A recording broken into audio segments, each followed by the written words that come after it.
High friends, welcome to hitech engineers and contractors. இந்த வீடியோவில் நீங்கள் என்ன பார்க்குறீங்க அப்படின்னா, ஒருத்தர் வந்து உளியில் வச்சு டைல்ஸ் எல்லாம் உடச்சிட்ருக்காரு. அந்த டைல்ஸு கீழே பார்த்தீங்கன்னா இருக்கிற கலவையில் வந்து ரொம்ப வந்து லூஸாக இருக்குது. அதாவது அந்த கலவையில் தண்ணி இறங்கி அதுக்குள்ளே இறங்கி போயிருக்கு. அதாவது செங்கல் ஜல்லிக்குள்ளே தண்ணி இறங்கியிருக்கு.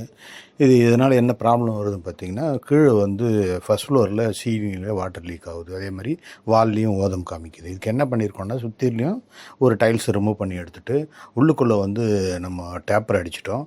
வால்லையும் குரூவ் எடுத்துகிட்டு டேப்பர் வந்து எஸ்பிஆர் சாப்டு ஃபைபர்ஸ் மிக்ஸ் பண்ணி டேப்பர் பண்ணிட்ட பிறகு திருப்பி டைல் ஒட்டிட்டோம்.